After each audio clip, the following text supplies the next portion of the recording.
रात का समय था। तक्षशिला की धरती पर धुआं छाया हुआ था। जहां कभी बच्चों की हंसी गूंजती थी, वहां अब तलवारों की खनक थी। जहां कभी शास्त्रों की चर्चा होती थी, वहां अब लूट और चीत्कार थी। तक्षशिला, भारत की वह पवित्र भूमि जिसे ज्ञान की जननी कहा जाता था, जहां से चाणक्य जैसे मनीषी निकले, जहां से नीति शास्त्र और राजनीति के बीज पूरे विश्व में फैले। पर आज वो धरती जल रही थी। मंदिरों के शिखर टूट चुके थे, विद्या के भवन राख बन चुके थे, और उसी राख के बीच एक वृद्ध आचार्य बैठे थे। सफेद केश, थका शरीर, पर आंखों में तेज। नाम था आचार्य सोमदेव। भाग एक, ज्ञान की नगरी। सदियों से तक्षशिला भारत के गौरव का प्रतीक रही। यहाँ हजारों विद्यार्थी दुनिया भर से पढ़ने आते थे। यहाँ कोई गरीब या अमीर नहीं होता था, सबके लिए ज्ञान समान था। आचार्य सोमदेव वहां के सबसे वरिष्ठ गुरु थे। उनकी उम्र 70 वर्ष से अधिक थी, पर उनकी आवाज में अब भी वही ऊर्जा थी, जैसे हर शब्द में शक्ति हो और हर वाक्य में जीवन। वो अपने विद्यार्थियों से कहा करते, बेटा, शरीर मिट जाएगा, नाम भी मिट जाएगा, पर जो ज्ञान तुम फैलाओगे वो सदा जीवित रहेगा। उनकी कक्षा में हर धर्म, हर जाति, हर भाषा के विद्यार्थी थे। कोई यूनान से आया था, कोई चीन से, कोई भारत के सुदूर दक्षिण से। सोमदेव सिखाते थे, ज्ञान का कोई देश नहीं होता, कोई सीमा नहीं होती। जो सत्य को खोज लेता है वही सच्चा विजेता है। भाग दो, खतरे की आहट। लेकिन समय की धार ने करवट ली। उत्तर पश्चिम की दिशा से एक निर्दयी आक्रमणकारी सेना बढ़ रही थी। वे सब कुछ लूटने और जलाने पर आमादा थे। तक्षशिला उनका अगला निशाना थी। शहर में भय फैल गया। विद्यार्थी भागने लगे, लोग अपने घर छोड़कर छिपने लगे। एक शिष्य दौड़ता हुआ सोमदेव के पास आया। गुरुवर, सेनाएं शहर के द्वार तक पहुंच चुकी हैं, चलिए हम भाग चलते हैं। सोमदेव शांत स्वर में बोले, बेटा, जो भाग जाएगा वो जीवन बचा लेगा, लेकिन जो ठहर जाएगा वो सभ्यता बचा लेगा। उन्होंने सभी विद्यार्थियों को बुलाया, कहा, ये पांडुलिपियां, ये ग्रंथ, यही हमारी आत्मा है। इनको सुरक्षित रखो, चाहे जान चली जाए। उन्होंने अपने शिष्यों से कहा, तुम सब इन ग्रंथों को लेकर हिमालय की ओर निकलो। कोई पूछे तो मत बताना कि तुम कौन हो, बस इतना याद रखना, भारत की रोशनी इन पन्नों में है। विद्यार्थी रोने लगे। एक ने कहा, गुरुवर, आप हमारे साथ क्यों नहीं चल रहे?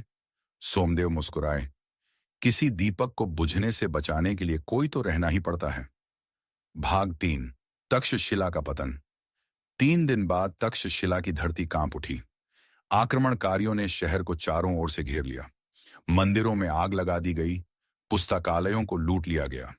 जो विरोध करता उसे मार दिया गया। सैकड़ों वर्ष पुराना ज्ञान जो हजारों ऋषियों ने रचा था, लपटों में जल उठा। पर उस भयावह अंधकार में आचार्य सोमदेव अपनी छोटी कुटिया में बैठे थे। उनके सामने एक मिट्टी का दीपक जल रहा था।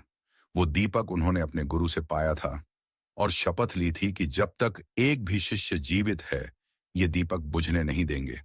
सैनिकों का शोर नजदीक आता जा रहा था। दरवाजा टूटा। एक सैनिक अंदर घुसा।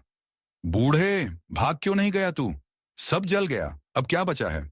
सोमदेव ने कहा, अभी यह दीपक बाकी है। जब तक यह जल रहा है, भारत जीवित है। सैनिक हंस पड़ा। एक लौ क्या बचाएगी? सोमदेव बोले, जब अंधकार सबसे गहरा होता है, तब एक लौ ही दिशा दिखाती है। सैनिक ने तलवार उठाई, दीपक बुझाने के लिए बढ़ा, पर हवा का झोंका आया और लौ और तेज जलने लगी। वो सैनिक कांप उठा और बिना कुछ बोले वहां से चला गया। भाग 4, अमर त्याग। सुबह हुई। तक्षशिला पूरी तरह जल चुकी थी। हर ओर राख ही राख थी। लोगों ने आचार्य सोमदेव की कुटिया के पास देखा। वो भूमि पर शांत पड़े थे, लेकिन उनके सामने रखा दीपक अब भी जल रहा था। कहते हैं, उस दीपक की लौ कई दिनों तक बुझी नहीं, और फिर एक दिन हवा के साथ उसका धुआं ऊपर उठा, जैसे किसी आत्मा की शांति की निशानी हो।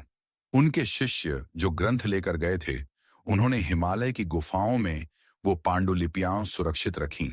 वहीं से आगे चलकर नालंदा, विक्रमशिला और काशी जैसे विश्वविद्यालयों की नींव पड़ी। वो दीपक सिर्फ एक प्रतीक था, संघर्ष, ज्ञान और अमरता का। भाग 5, सदियों बाद सदियां बीत गईं। राज्य बदले, राजे बदले, सभ्यताएं बदली। पर जब पुरातत्वविदों ने तक्षशिला के खंडहरों की खुदाई की, उन्हें राख के नीचे एक छोटी मिट्टी की दीपक की पात्री मिली। उसकी बाती काली पड़ चुकी थी, पर अब भी सुरक्षित थी। वैज्ञानिकों ने कहा, यह हजारों साल पुराना दीपक है। लेकिन विद्वानों ने कहा, यह भारत की आत्मा है जो कभी बुझती नहीं। भाग 6, प्रेरणा। आज भी जब कोई विद्यार्थी थक कर बैठ जाता है, जब कोई हार मान लेता है, तो इतिहास की हवाओं में वही आवाज गूंजती है, ज्ञान की लौ को कभी मत बुझने देना। क्योंकि जो दीपक सोमदेव ने जलाया था, वो सिर्फ मिट्टी का नहीं था, वो उम्मीद का दीपक था जो हर पीढ़ी में जलता रहेगा। अंतिम पंक्तियां, तक्षशिला राख हो गई, पर उसकी लौ आज भी हर विद्यार्थी की आंखों में जलती है।